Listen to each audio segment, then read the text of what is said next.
Mario plus Rabbids Sparks of Hope has got me thinking about multiverses. Now obviously this is a concept that's on a lot of folks' minds these days, largely due to the Marvel Cinematic Universe. This is going to be a spoiler-free video, but suffice it to say that if you've been keeping up with everything Marvel has been doing, then you're well aware of how pretty much anything is possible in the multiverse. If you're not watching that stuff and need an elevator pitch, here it is. Imagine a world where you're doing something different from what you're doing right now in ours. Maybe you're a chef instead of a lawyer. Maybe you're married. Maybe you're a completely different species. Multiverse theory says that there's some universe in some dimension where all of that is true.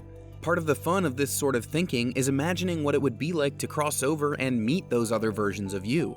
Mario plus Rabbids isn't the first video game series to do something like this. Super Smash Bros. And Fortnite are the kings of crossovers these days. And on a smaller scale, there are examples like Portal being in the same universe as Half-Life. But there's something different about the way Mario plus Rabbids does it. I'd say I can't quite put my finger on it, but then I wouldn't have much of a video. Sparks of Hope fuses together the worlds of Mario and the Rabbids in a more concrete way than the previous game. And I can see a promising future ahead if Ubisoft continues to follow this idea.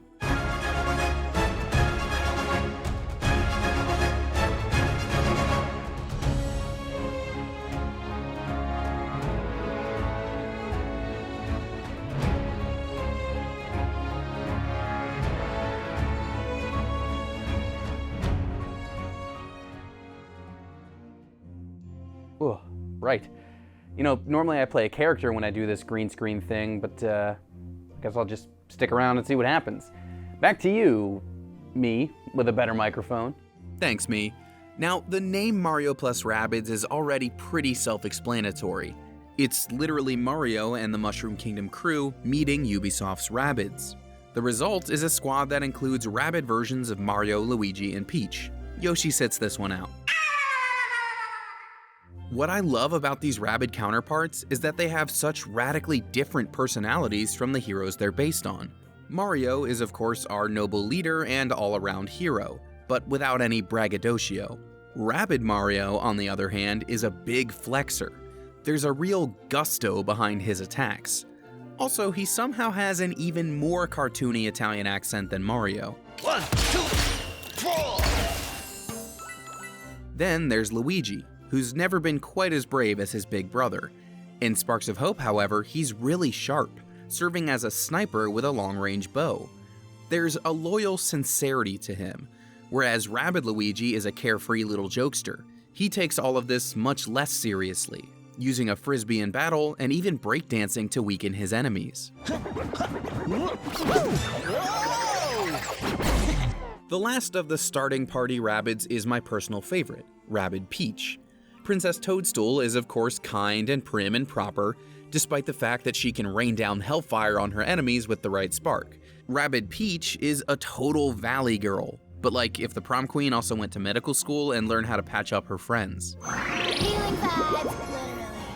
So when we examine just our initial party members, we can see how Ubisoft had fun playing around with the idea of each character's core personality and putting a Rabbid spin on it.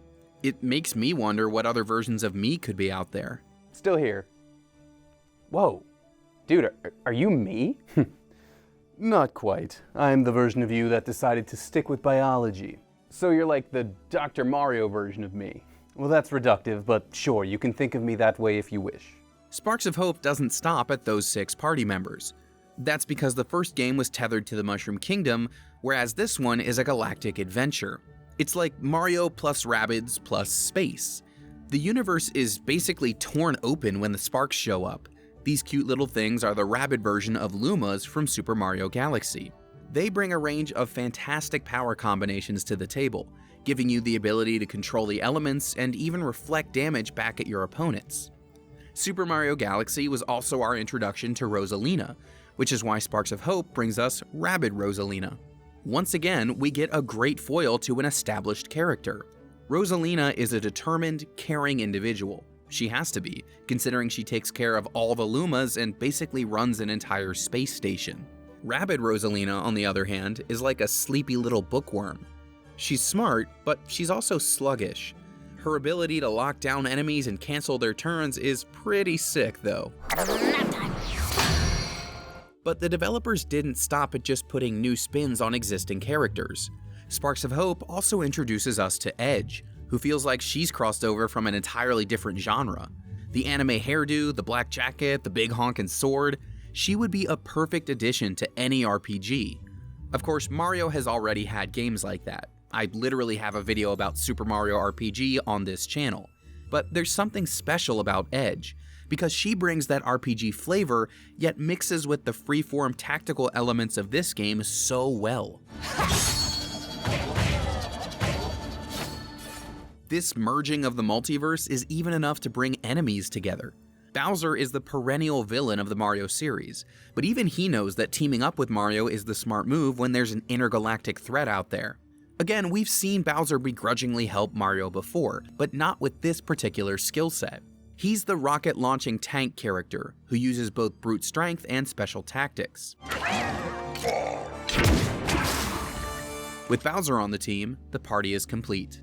Yeah, I feel like we could use just like one more version of... Whoa, are you like the version of me that went to space? Actually, you got arrested. Jails are in space in my world. Oh, that's less good. Now that we have our full party assembled, it's time to check out some of those other worlds for ourselves. Like I said earlier, Sparks of Hope is an intergalactic adventure, giving us a handful of different planets to explore. But don't worry, in keeping with the spoiler-free nature of this video, I've only been showing footage from the first 3. The tropical Beacon Beach, the majestic pristine peaks, and the autumnal Palette Prime, where they apparently have a lot of pumpkins. Even in outer space, people love that pumpkin spice. Pumpkin spice is overrated. Yeah, I think we all agree on that, actually. The planets prove that this isn't just a game about multiverse characters meeting up. Each level has a blend of aesthetics that I just love discovering. Beacon Beach starts off rainy, though you'll eventually restore its lovely sunlight. Under the sands, however, is an array of catacombs. Pristine Peaks is appropriately snowy, but you'll also explore winding tunnels and a regal castle. Palette Prime presents both a charming little village and a deep forest, inside of which you'll find a well that takes you down into the depths of the planet. If Edge wasn't already enough evidence that Ubisoft is bringing in a new influence, then these level designs ought to seal the deal. Each one is like a self-contained RPG adventure, and a lot of those locations I mentioned feel like dungeon crawls.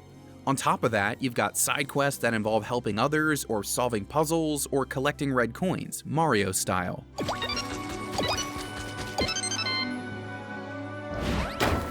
As you might expect, these aren't the only remnants of the Mario universe you'll find on these planets. There's an ice skate from Super Mario 3D World and Pristine Peaks, which makes perfect sense. This dragon in the river on Palette Prime isn't a perfect match for any Mario character as far as I can tell, but it would fit right in with any of his adventures. Digging a little deeper, Professor Backpack reads like the Rabbid version of Captain Toad to me. The evil dark mess that litters these planets is very reminiscent of Super Mario Sunshine's goop. And I'm sure I'm not the only one getting Paper Mario vibes from Augie's cardboard weapon and accessories. But even if you remove the Mario references, there's still a fun mishmash of flair across all the game's planets. You'll see snow globes, giant tentacles and tuna cans, and lots of other strange sights. It's a hodgepodge of ideas to be sure, but it kept the level designs really exciting. So if you've been keeping track, our final tally is Mario plus Rabbids plus space plus whatever else seems fun. You never know what's going to show up on the next screen. Yeah, I think the channel's going okay. I had this idea... Oh, nope. So by moving into the multiverse, Mario plus Rabbids Sparks of Hope opens up what feels like endless possibilities for mashing up these two worlds. That's what Kingdom Battle was to some degree, but that just feels like a proof of concept now. Sparks of Hope is the first example of what this fusion could really be. We get Rabbid versions of the core characters, giving developers a chance to riff on established characteristics with totally different personality types. We also get newcomers like Edge, who brings an attitude from what feels like a completely different game. Combine her with a new take on the spacefaring Rosalina and a tenuous team-up with Bowser, and you've got a crossover party that feels as unstoppable as they are imaginative. That experimentation doesn't stop with our party members. The planets they explore also bring together disparate ideas in exciting ways. Colliding aesthetics and knickknacks dotting the landscape loudly declare that anything is possible in this multiverse. And it makes me wonder what could happen if Ubisoft extends its reach beyond Mario. What do other Nintendo characters look like when given the Rabbid treatment? I want to see Rabbid Samus, and Rabbid Pikmin, and Rabbid Link. It doesn't have to stop at Nintendo either. What could the Rabbids bring to the world of party games like Jackbox, or even to a shooter like the aforementioned Fortnite? Let's get really wild and have them hang out with Sora in Kingdom Hearts, why not? Look, I know all these ideas sound silly, but so did the idea of letting Mario meet the Rabbids when we first heard about it. What we got was a rock-solid tactics game, and an even better, more free-form follow-up. This is a winning formula, and I'm ready to give Ubisoft a big benefit of the doubt the next time it decides to throw the Rabbids into another universe. Let's see what happens when other games get in the ring. Weirdo. Over already?